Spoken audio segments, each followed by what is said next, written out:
colleagues from the Supreme Court of India, the Acting Chief Justice and judges of the Delhi High Court, Mr. R. Venkatramani, Learned Attorney General for India, Mr. Praveen Kumar Srivastava, Chief Vigilance Commissioner, Mr. Praveen Sood, Director of the Central Bureau of Investigation, Mr. Ajay Kumar Bhalla, the Union Home Secretary, Ms. S. Radha Chauhan, Secretary to the Department of Personnel and Training, distinguished senior officers of the Government of India. If I started naming all of you, I think that would be time enough to be consumed for my lecture. Officers of the Central Bureau of Investigation and everyone present this evening. I'm delighted to be invited to deliver the 20th D.P. Kohli Memorial Lecture. The lecture has been named after an officer par excellence. Mr. Dharmnath Prasad Kohli was a distinguished officer who made his way through the ladder with sheer hard work and brilliance. He was a distinguished member of the civil service and served in the police force of the erstwhile state of Madhya Bharat, then the state of Uttar Pradesh, and finally the Union government. Mr. Kohli was handpicked to curb the tendency of corruption among public officials.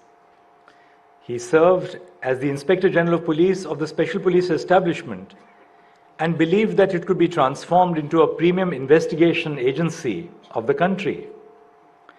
The vision of transforming the Special Police Establishment was instrumental in the foundation of the CBI in 1963. Mr. D.P. Kohli became the first director of the CBI and laid the foundation of the institution in 1963 until his retirement in 1968. That we remember him over 5 decades since he laid down the reins speaks volumes of his commitment, professionalism, and dedication. And I think we therefore must acknowledge the presence of the members of his family who have joined us on this evening. A public institution is expected to show the highest regard for the public good and to be open to public accountability by showcasing its performance. CBI is being increasingly asked to delve into a diverse array of criminal cases beyond its role as an anti-corruption investigative agency. This places a huge responsibility on the CBI to live up to its motto of industry, impartiality, and integrity. Courts have been instrumental in strengthening the CBI. Initially, its jurisdiction was primarily focused on cases related to corruption, economic offenses, and serious crime that cross state borders. For instance, in Andhra Industrial Works versus the Chief Controller of Works, which resulted in a decision of the Supreme Court in 1974, CBI dealt with serious complaints of the commission of criminal offenses arising out of the misutilization of materials previously imported under import licenses. India was then under the license Raj, as it was called, and therefore the nature of crime which was investigated by CBI had a bearing on the regulatory framework under the law. I thought I would begin with this because that would show us in sharp contrast the nature and the evolution of the work of CBI as the economy has progressed, as society has progressed, as societal values have changed. As the years have progressed, the CBI saw a significant expansion in its jurisdiction, encompassing a broader spectrum of offenses. This widening scope empowered the agency to investigate diverse cases, ranging from economic frauds and bank scams to financial irregularities and terrorism-related incidents. The legal profession should be happy about it because CBI has provided some new sources of income earning to the members of the bar as well. One noteworthy instance of the CBI's expanded purview occurred in the 1980s, when it delved into the investigation of the Bhopal gas tragedy. This catastrophic human tragedy, marked by the leakage of the deadly methyl isocyanate gas from the Union Carbide pesticide plant, resulted in thousands of casualties and widespread environmental devastation. A pivotal moment came in 1997 with the judgment of the Supreme Court in Vineet Narayan versus Union of India, popularly known as the Jain Hawala case. This judgment reshaped CBI's institutional framework and laid the groundwork for its transformation into a premier investigative agency. Central to this overhaul was the introduction of a guaranteed tenure for the CBI director, a crucial step towards insulating the agency from external influence and ensuring its autonomy in carrying out its mandate. The ruling also established a distinct directorate of prosecution within the CBI, with the goal of improving the efficiency of the agency's prosecutorial duties. This structural reform underscored a commitment to strengthening the CBI's capacity to handle complex legal proceedings and uphold the rule of law. Crucially, the verdict also emphasized the need for the Central Vigilance Commission in ensuring efficient functioning of the CBI. While the government retains accountability for the CBI's operations, the CVC was entrusted with the responsibility of superintendents, introducing a layer of oversight aimed at promoting transparency and accountability. D.P. Kohli emphasized the importance of detection work to uncover the commission of offenses. Crime detection is classified into three phases. First, the discovery that a crime has been committed. Second, the process of investigation, including the identification of a suspect or suspects. And thirdly, the collection of evidence to indict the suspect before the court. In an era of digital transformation, we find ourselves at a critical juncture. The interplay between law and technology holds immense potential to shape the course of crime detection at all the three phases and going beyond it in addressing wider perspectives in criminal justice reform. The landscape of crime is evolving at an unprecedented pace as our world becomes increasingly interconnected through the expansion of digital technologies. From cybercrime and digital fraud to the exploitation of emerging technologies for illicit purposes, law enforcement agencies like the CBI are faced with new and complex challenges that demand innovative solutions. The investigating agencies have to keep up with the radical change in crime in a digitally connected world to solve complex crime patterns.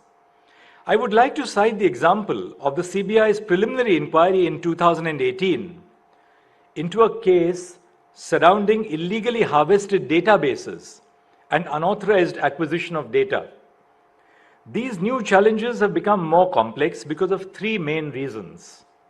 Firstly, tracing the misuse of personal data in India within the vast digital ecosystem presents a daunting task. That's one of the products of India being one of those countries in the world where data is priced at its cheapest. All for the good, but it also gives a great deal of scope to the offenders. The data could have been disseminated across multiple platforms, making it challenging to track its flow and potential impact accurately.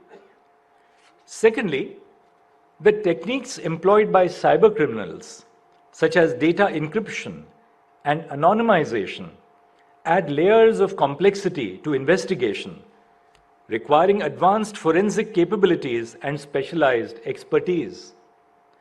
Thirdly, navigating jurisdictional issues and obtaining cooperation from international entities, including social media platforms and foreign governments, might further hinder the efforts of our law enforcement agencies, including CBI.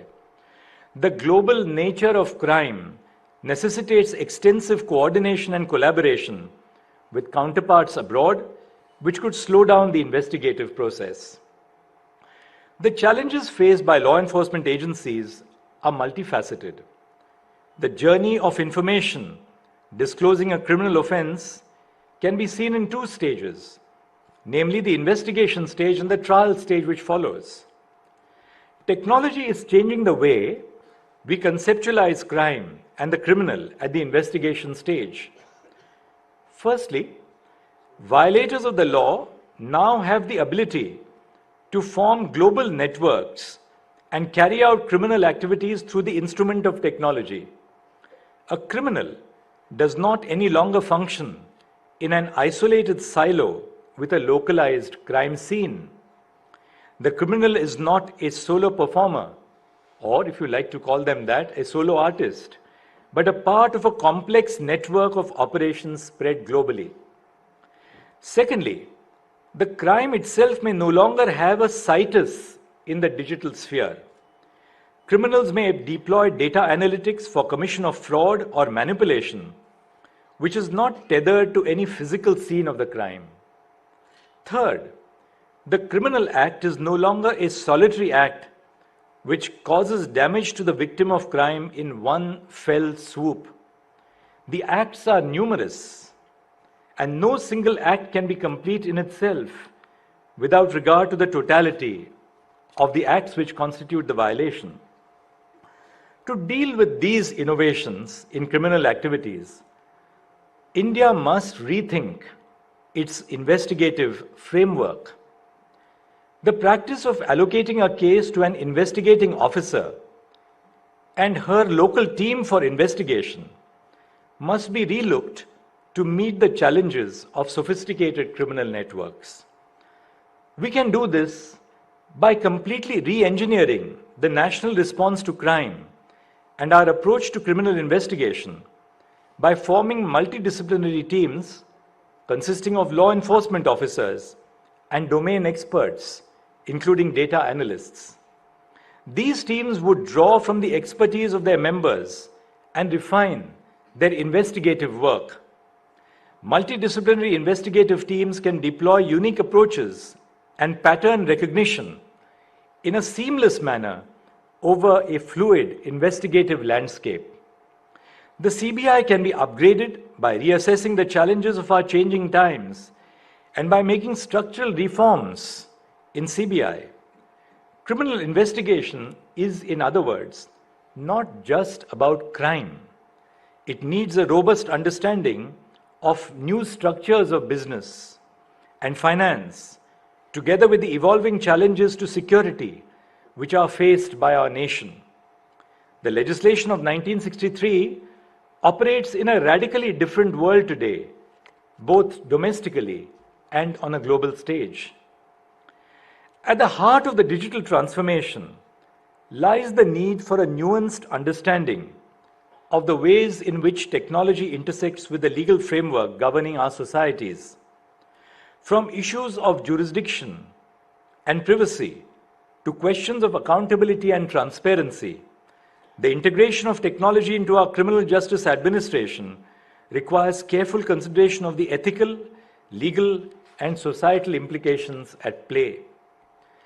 As we navigate this rapidly evolving landscape, it is essential to recognize the dynamic nature of technology itself. What may be cutting edge today could be obsolete tomorrow, necessitating a flexible and adaptive approach to the integration of technology with the administration of criminal justice. This requires a willingness to embrace emerging technologies. But going beyond it, this requires an institutional commitment to ongoing training and career education to ensure that the law enforcement officers remain equipped to leverage these tools effectively. Under the auspices of the Department of Personnel and Training, CBI has undergone significant reforms aimed at enhancing its investigative capabilities. Central to these efforts is the establishment of the Network for Evidence Tracing, Research and Analysis Lab, which is called NETRA, equipped with cutting-edge digital forensic tools and manned by skilled technical and executive staff. NETRA represents a leap forward in CBI's ability to analyze electronic evidence, including mobile devices, cloud storage, and e-discovery. By developing a pool of skilled digital investigators and leveraging actionable intelligence from electronic footprints, NETRA plays a crucial role in expediting the investigation process and delivering justice swiftly and efficiently. And as head of the Indian judiciary, I would like to compliment these unique initiatives which are being adopted by the Union government and by its dedicated team of domain experts. In the realm of criminal justice, the delicate balance between search and seizure powers and individual privacy rights stands at the cornerstone of a fair and just society. At the heart of this balance lies the need to uphold due process while ensuring the effective functioning of law enforcement agencies. Section 94 of the newly enacted Bharatiya Nagarik Suraksha Samhita 2023 and Section 185 of the Bharatiya Saksha Adhiniyam 2023 grant courts and law enforcement the authority to summon documents and materials, including digital evidence, deemed necessary for investigation. Instances of raids conducted and incidents of unwarranted confiscation of personal devices highlight the pressing need to strike a balance between investigative imperatives and individual privacy rights. A petition was filed in the Supreme Court highlighting the absence of well-defined legal frameworks governing the procedures for electronic device searches and seizures. The Supreme Court directed union agencies to adhere to the 2020 CBI Crime Manual on digital evidence until formal guidelines are established. And this was in the Foundation of Media Professionals versus Union of India in an interim order of 14th of December 2023 by Justice Sanjay Kishan Kaul and Justice Sudhanshu Dhulia. Brother Sudhanshu is part of the audience this evening. The CBI manual, which is framed on the basis of the provisions of the CRPC, provides essential guidelines for CBI's investigative functions, including raids, seizures, and arrests. It emphasizes the importance of scrupulous adherence to established procedures and introduces accountability for deviations. The CBI manual mandates the provision of hash values for confiscated digital devices like mobile phones and laptops during investigation. Hash values, akin to electronic fingerprints, are generated under the Information Technology Act to safeguard the integrity of seized electronic devices. Additionally, the manual mandates the creation of an image of seized electronic documents at the time of seizure, further safeguarding against tampering or manipulation. The new criminal laws recently enacted by Parliament encompass substantive crime, procedure, and evidence. These laws aim at digitizing various aspects of criminal procedure. This is a significant step towards modernizing the justice system. From the initial registration of a first information report to the final delivery of judgment, every stage of a criminal investigation is slated to be recorded digitally under the purview of the proposed legislation. This comprehensive approach ensures a seamless flow of information and is intended to facilitate better coordination and collaboration among stakeholders involved in the investigative and adjudicatory processes. Summons can now be issued electronically. Testimonies from witnesses, experts, accused individuals, and other parties may also be presented virtually. This innovation eliminates the need for physical documentation and enables swift communication between law enforcement agencies, courts, and individuals involved in legal proceedings. It will obviate the delay in bail orders reaching the jail authorities and in recording witness depositions. Similarly, the authorization for presenting testimonies virtually opens up new avenues for participation in legal proceedings, allowing contributions to the process from remote locations. So the new law then creates new facilities and possibilities for the use of technology for recording evidence through video conferencing, as and when possible. Section 296 of the CRPC, which is similar to Section 332 of the Bharatiya Nagarik Suraksha Samhita, provides for the recording of evidence of formal character on affidavit. Section 330 of the Samhita provides that no formal proof of certain documents is required if the genuineness of the documents is not disputed, and that such documents may be read in evidence. So the new criminal laws which have been enacted by Parliament now provide both a challenge and an opportunity. And I think it is important that all arms of the criminal justice administration, the law enforcement agencies, the courts, and all other stakeholders, including the forensic science labs, must collaborate together by holding training programs so that we understand and appreciate the problems which we face and the challenges which we have to confront. Undoubtedly, the imperative to digitize criminal processes received serious attention by events such as the COVID-19 pandemic. The global health crisis served as a stark reminder of the necessity to ensure seamless connectivity within the criminal justice administration, prompting the widespread adoption of virtual courts and e-registries. However, as we embark on a digital transformation, two significant concerns come to light. Firstly, while complete digitization promises increased efficiency and accessibility, it also runs the risk of excluding individuals without internet access or technological proficiency, which remains a significant portion of India's population. Thus, there is a pressing need to ensure that the benefits of digitization are equitably distributed and that mechanisms are in place to address the digital divide. Secondly, particular attention must be paid to the digitalization of foundational processes, such as the filing of FIRs, to streamline and trace back the sequence of events and enhance transparency from the outset. Criminal investigations must be synchronized with court procedures for effective and time-bound prosecutions.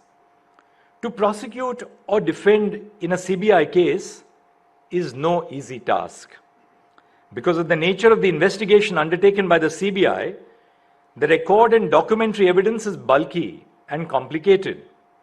Many scientific and field-specific expert witnesses require scrutiny. The number of oral witnesses cited by the prosecution often run into triple digits. The nature of crime may also require close scrutiny of the functioning of a government department or a specialized field. This leaves the courts with a Herculean task of decomplexification of the case and ensuring that the parameters of the law are followed to dispense justice.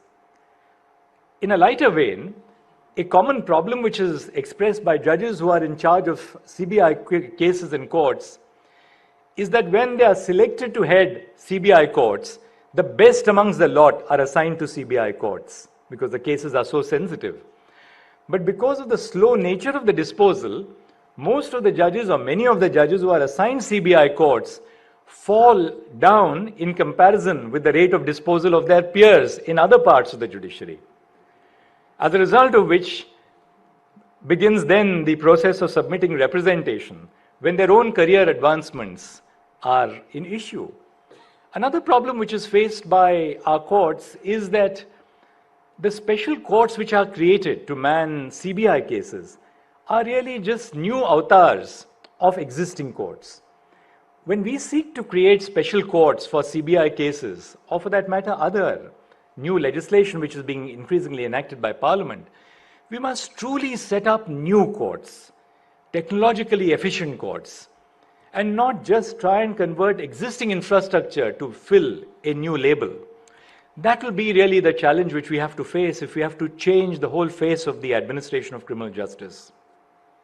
The challenge now lies in disposing of CBI cases in a time-bound manner, despite the enormous challenges of complexification, pendency, and the examination of witnesses.